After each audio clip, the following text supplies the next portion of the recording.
we have a released tape, a tape that was smuggled out from Keith Ellison's cold hands. And Keith has said in the Washington Post that he did not want this video released because he didn't want to release anything that might help the defense. Well, this is a real problem. They smuggled out this tape. He doesn't want you to see this tape. I think he wants America to see this tape after the trial. I think this tape is meant to be kept under lock and key until the trial or until right after the trial. And the police officers are let go or they are receiving charges that everyone would say is insane because this was such a bad example of really bad police. This is horrible. They killed this guy. Well, the problem is you are going to have a really hard time making the case that anyone, except for the officer that was kneeling on his neck, did anything wrong. Now, remember, Keith Ellison is trying to go for, I think, wasn't he, Stu? Wasn't he going for attempted murder or accessory to murder, something like that for the other officers, overcharging these other officers and trying to say that they knew that he was trying to kill George Floyd.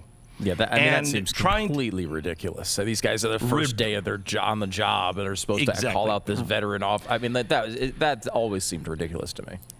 Okay, but now that you see the body cam video, and I'm going to show you a couple pieces of it, now it's going to be almost impossible to make that charge. Because what you have to dismiss now is the evidence that according to the body cam footage on the arrest, a woman that Floyd is apparently with is telling him, stop resisting, stop resisting. So he's resisting. He's saying that he can't breathe while he's standing up and while he's in the police video. Now, let me play a couple of pieces. Here is the woman George Floyd is with, counseling him, telling him, stop resisting. Listen. Please, don't shoot me, man. Step on the face away. Can you not shoot me, man? I'm not shooting you. Step on the face away. Okay. Please, man. Please. I didn't know, man. Get out of the car. I didn't know this officer. I didn't know this. Here. She's saying, stop resisting, stop resisting. Now, he is flying high on fentanyl. Now, fentanyl, if you've ever had it, I've only had it once. I had it after surgery because I mean, you have to, it's like you have to give the drugs that you would give a horse to knock a horse out. I've actually woken up on the operating table before. Drugs don't generally work on me.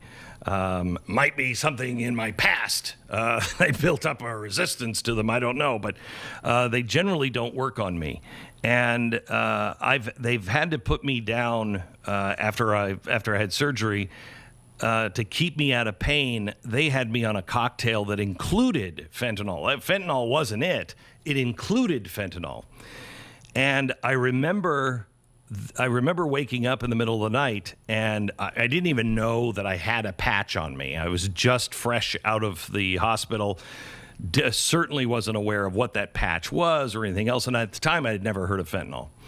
And I woke up in the middle of the night, and I woke up and I couldn't breathe. And I was so drugged by this stuff. And I remember hearing, a voice, get up, take that patch off. And then I fell back to sleep. Woke up a second time, barely able to breathe. If you don't get up and take the patch off, you won't wake up again. I remember hearing that in my head. So I got up and I took the patch off. The next morning, I said to my wife, what is that patch? She had never heard of fentanyl either. we read about it and we're like, holy cow. It says right there on the box, end of life only. It is a very dangerous drug. And not just because it's almost immediately addicting, but because it is for end of life use only.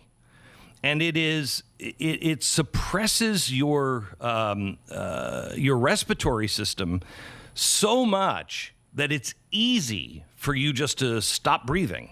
Okay, so when he's saying, and he's sitting in the police car, I want you to listen to this. Here he is. This is before he's laying on the ground. Listen to what he's saying here. I'm not that kind of guy, man. Take a seat. Yo, I'm gonna die in here. Take a seat. I'm gonna die, man. You need to take a seat right I'm now. gonna die. And I just had Now, COVID, he's standing man. I up. don't wanna go back to that. Okay, I'll roll the windows No. down. Hey, listen. Dang, man. Listen. I'm not that kind of guy. I'll roll the windows down and Please, you put man. your legs in, all right? I'll Y'all put the air on. stop. Look at that. Look at that. Not even listening. Look at it. Look at it. We can fix it, Look. but not while you're standing out here. Okay, man. God, y'all do me bad, man. Now, he's standing Man, up. I don't want to try to win. I don't want to try to win. I don't want to win. I'm claustrophobic. I'm claustrophobic. I got anxiety. I don't want to do nothing to them. I'll roll the window down. Man, I'm scared. Okay, When I start breathing, it's gonna go off on me, man. I'm gonna stop breathing. Okay. Let me count to 3. Let me count to 3 and I'm going in. Please. I'm not trying to win. I get on the ground, anything. I can't Get in stand the car. this, man. He know it. Okay, so now the police are trying just to get him in the car. You're hearing somebody in the background, stop resisting, just get in the car. This is not the cop that is only saying this. This is the people that are with him. He's saying, I'm afraid I'm going to die. I can't breathe, yada, yada. We'll open the window. They're acting exactly the way cops should act. Just get into the car. We'll open the window. Okay? He's afraid. I can't breathe. That is the fentanyl in him. Now, I'm not saying that the cop shouldn't have, kneeled on his neck. He shouldn't have kneeled on his neck. No questions asked. The cop did wrong. However, to claim that this was murder is insanity. To claim that the other officers who, are just there and seeing this guy say, I can't breathe, you don't know if he's actually saying that just to resist the arrest. You don't know if he actually means it. You don't know. Now, me personally, I would say I would err on the side of he can't breathe. But I wasn't there. Stu. So, are you saying when you say it's murder is insanity? Are you saying to say it's like this premeditated murder where he's attempting to he's trying to kill the person? Yeah, where he got up in the morning and said, "I want to kill a black person." That's ridiculous. Okay. That's ridiculous. I'm not saying that he shouldn't be considered for charges of perhaps some sort of negligent homicide, negligent homicide, sure. Something like that. But not the other cops, and at least you could make the case. A reasonable person would say, not about the cop that knelt on his neck. There's no excuse for him kneeling on his neck.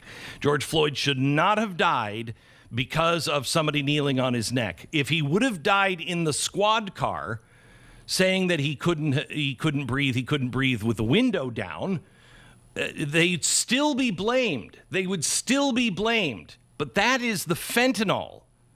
Now, if you can't breathe because of fentanyl, your respiratory system is so depressed. If anybody's even kneeling on your back, which would have been fine, according to police, procedures.